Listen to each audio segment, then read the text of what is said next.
नमस्कार मंडळी, मायबोली मराठी न्यूज या आपल्या चॅनलमध्ये आपणा सर्वांचं अगदी मनापासून स्वागत आहे. जर तुमचं वय 50पेक्षा जास्त असेल आणि तुम्ही हा व्हिडिओ स्क्रोल करत असाल तर क्षणभर थांबा. हा व्हिडिओ त्या लाखो लोकांसाठी आहे जे दररोज सकाळी उठतात आणि त्यांना सर्वात आधी वेदना जाणवतात. गुडघ्यांतून कटकट आवाज येतो, पाठ आखडते आणि मान अशी वाटते जणू कोणीतरी घट्ट पकडले आहे. जागे होताच तुमचे हात आणि पाय सुन्न होतात. थोडा वेळ उभं राहिल्यास तुमचे गुडघे लटपटतात. पायऱ्या चढणं म्हणजे एव्हरेस्ट सर करण्यासारखं वाटतं आणि सर्वात वेदनादायक गोष्ट म्हणजे तुम्हाला कोणावरही ओझं व्हायचं नसतं. तुम्हाला स्वतःच्या पायावर उभं राहायचं असतं, स्वतःच्या पायावर चालायचं असतं, तुमच्या नातवंडांसोबत खेळायचं असतं. पण या वेदना, हा थकवा तुम्हाला मागे खेचत आहे. मंडळी, जर या गोष्टी तुमच्या हृदयाला भिडत असतील तर आजचा व्हिडिओ केवळ माहिती नाही, ही तुमच्यासाठी एक नवीन सुरुवात आहे. आज मी तुम्हाला सांगणार आहे की शरीरामध्ये कॅल्शियमची कमतरता का निर्माण होते, सांधेदुखी आणि संधिवात का होतो आणि सर्वात महत्त्वाचं म्हणजे महागड्या औषधांशिवाय तुम्ही घरीच यावर नियंत्रण कसे मिळवू शकता. आणि व्हिडिओच्या शेवटी मी एक रेसिपी शेअर करेन जी बहुतेक लोकांना माहीत नसेल, म्हणून व्हिडिओ शेवटपर्यंत नक्की बघा. आणि आपल्या चॅनलला जर तुम्ही सबस्क्राईब केलेलं नसेल तर सर्वात अगोदर सबस्क्राईब देखील करा.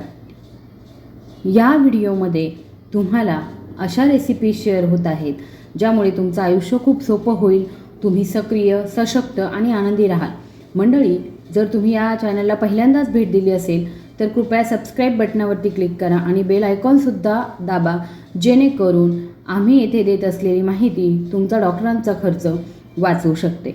जे आधीच जोडले गेले आहेत त्या सर्वांना खूप खूप प्रेम. आता एक छोटा प्रश्न, तुम्ही हा व्हिडिओ कुठून बघत आहात हे कमेंट बॉक्समध्ये नक्की सांगा.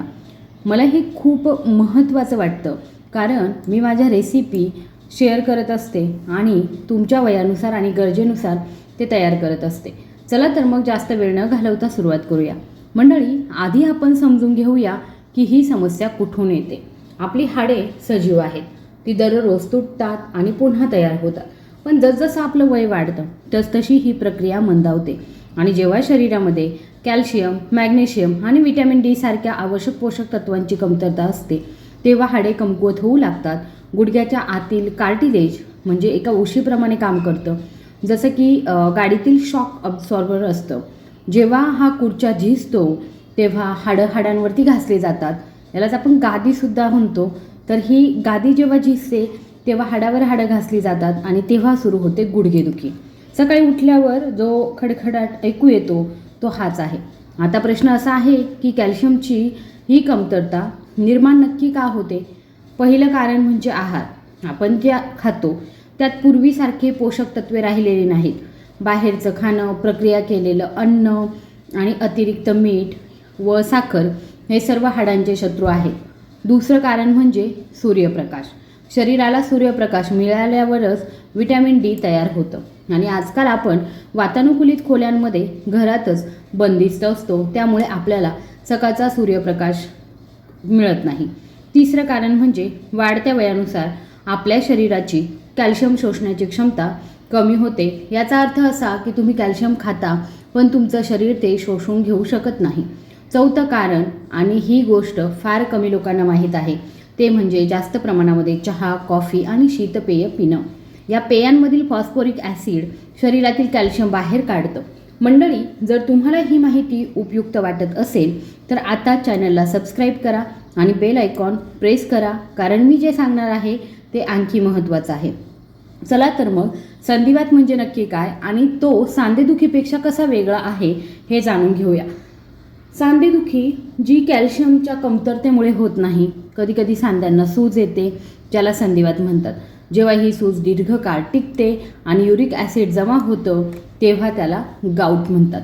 सांधिवातामुळे बोटे वाकतात, गुडघ्यांना सूज येते, चालणं कठीण होतं.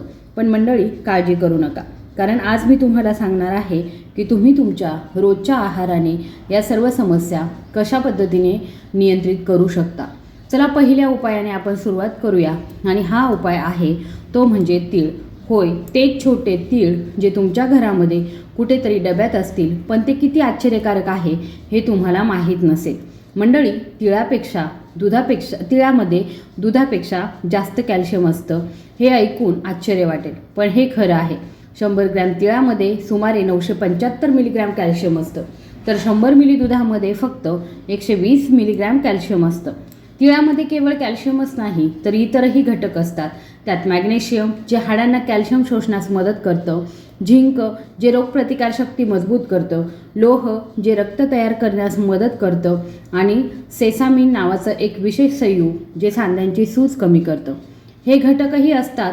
तीळ केवळ कॅल्शियमच देत नाही, ते सांध्यांची सूज कमी करतात आणि गुडघ्याच्या कार्टिलेजची दुरुस्ती करण्यासही मदत करतात. आता प्रश्न असा आहे की ते कसे खावेत. पहिली पद्धत, 1 चमचाभर तीळ घ्या, मंद आचेवर ते हलके भाजून घ्या. जेव्हा ते तडतडू लागतील आणि त्यांचा रंग हलका सोनेरी होईल तेव्हा ते तयार झाले आहेत. त्यांना थंड होऊ द्या, नंतर त्यांची पूड करा. आता ही पूड 1 ग्लास कोमट दुधामध्ये मिसळून प्या. सकाळी नाश्त्यानंतर घ्या. तुम्ही रात्री झोपण्यापूर्वीही घेऊ शकता. दुसरी पद्धत, जर तुम्हाला दूध आवडत नसेल किंवा लॅक्टोजची ॲलर्जी असेल तर भाजलेले तीळ जे आहेत ते चावून खा, त्यासोबत पाणी प्या. तिसरं म्हणजे काळ्या तिळाचे लाडू बनवा. आजीच्या काळात हिवाळ्यात हा पदार्थ असणं आवश्यक होतं. काळे तीळ भाजून घ्या, त्यात गूळ मिसळा आणि छोटे लाडू बनवा. हिवाळ्यामध्ये सांध्यांसाठी हे अत्यंत फायदेशीर आहेत. पण थांबा, मधुमेहींनी गूळ पूर्णपणे टाळावा. त्यांनी फक्त तिळाचं दूध घ्यावं. आणि आणखी एक गोष्ट म्हणजे पांढरे आणि काळे दोन्ही तीळ हे आरोग्यासाठी खूप चांगले असतात, ते फायदेशीर असतात. पण काळ्या तिळामध्ये थोडंसं जास्त अँटीऑक्सिडंट्स असतं.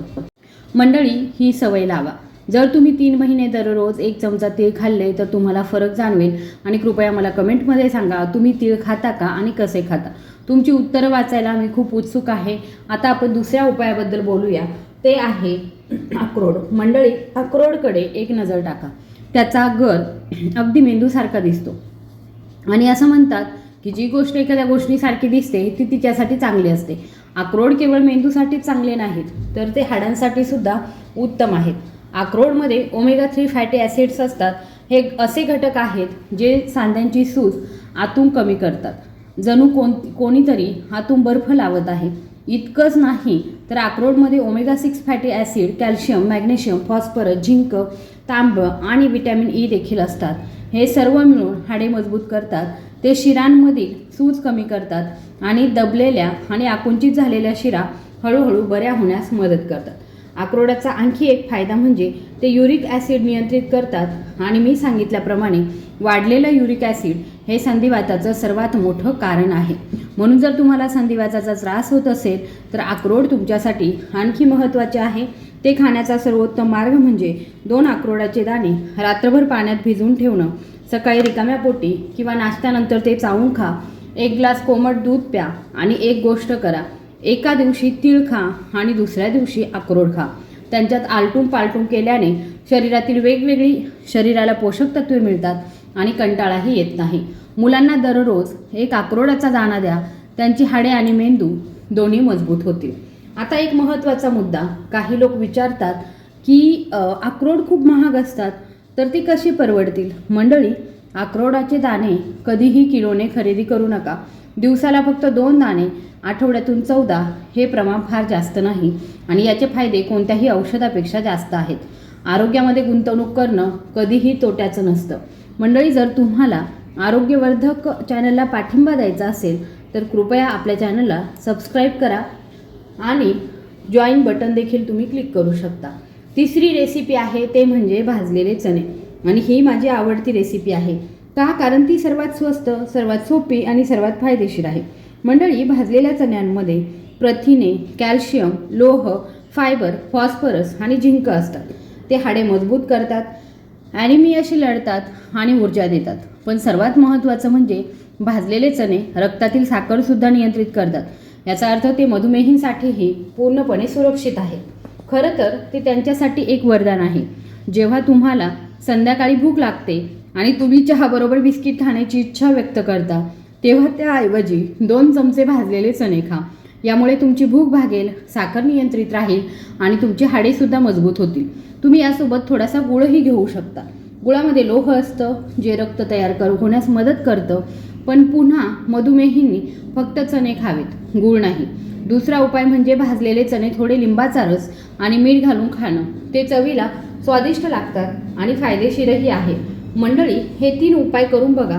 तीळ, अक्रोड आणि भाजलेले चणे. जर तुम्ही त्यांचा तुमच्या रोजच्या दिनक्रमामध्ये समावेश केला तर मी खात्री देऊन सांगते की तुम्हाला 2 ते 3 महिन्यांमध्ये फरक जाणवेल. पण थांबा, अजून बरेच काही आहे. मी तुम्हाला आणखी 2 खूप महत्त्वाच्या गोष्टी सांगणार आहे ज्या तुमच्या हाडांसाठी खूप फायदेशीर ठरू शकतात. चौथी गोष्ट आहे ती म्हणजे अंजीर. अंजीरला इंग्रजीमध्ये फिग म्हणतात आणि ही त्या गोष्टींपैकी एक आहे जी वरवर साधी दिसते पण आतून शक्तीचा स्रोत खूप असतो. एका सुक्या अंजीरमध्ये कॅल्शियम, मॅग्नेशियम, पोटॅशियम, लोह आणि व्हिटॅमिन के असतं.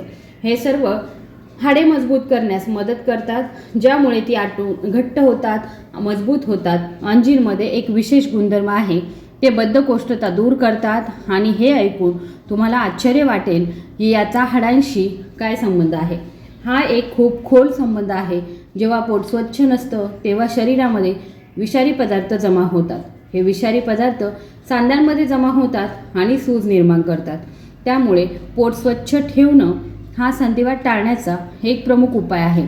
अंजीर कसे खावे तर ते खाली सांगितलं आहे. रात्री 1 किंवा 2 अंजीर पाण्यामध्ये भिजवा. सकाळी रिकाम्या पोटी ते खा. ज्या पाण्यामध्ये ते भिजलेले आहेत ते पाणीसुद्धा प्या. त्यातील सर्व पोषक तत्वे त्या पाण्यातही मिसळतात. या उपायाने थकवा, अशक्तपणा, एकाग्रतेचा अभाव देखील दूर होतो. ज्यांना खूप थकवा जाणवतो, ज्यांच्यामध्ये ऊर्जा नाही राहत आणि ज्यांना फक्त अंथरुणात पडून राहावं असं वाटतं, त्यांच्यासाठी अंजीर एक नैसर्गिक ऊर्जावर्धक आहे. मंडळी, मला तुम्हाला एक गोष्ट सांगायची आहे. एक दर्शक आहेत जे लखनौमध्ये 62 वर्षांचे आहेत आणि त्यांनी मेसेज केला होता. ते म्हणाले की मी 3 महिन्यांपासून दररोज सकाळी भिजवलेले अंजीर खात आहे. माझ्या गुडघ्यांतील आवाज कमी झाला आहे आणि मी पायऱ्या चढू शकत आहे. हे ऐकून मला खूप समाधान वाटलं आणि हे कदाचित आपल्या कष्टाचं फळ आहे. मंडळी, जर तुम्ही हे उपाय करून पाहिले असतील तर तुम्हाला ते कसे वाटले हे मला कमेंट बॉक्समध्ये नक्की सांगा. आता 5वा आणि शेवटचा उपाय तो म्हणजे मेंदूच्या बिया. काही लोक या नावाने गोंधळून जातील. ती म्हणजे मगज बिया. म्हणजे टरबूज, खरबूज, भोपळा आणि काकडीच्या बिया या सर्वांना एकत्रितपणे मगज म्हटलं जातं आणि नावाप्रमाणेच त्या तसं करतातही. त्या बुद्धीला तल्लख करतात, हे सर्वांना माहीत आहे. पण त्या हाडांसाठी सुद्धा अत्यंत फायदेशीर आहे. मगज बियांमध्ये कॅल्शियम, झिंक, मॅग्नेशियम, फॉस्फरस आणि आरोग्यदायी चरबी असते. यामुळे हाडांची घनता वाढते. आणखी एक खूप महत्त्वाचा फायदा म्हणजे त्या हाडांना मदतसुद्धा करतात आणि ते गुडघ्यातून येणारा कटकट आवाजही कमी करतात.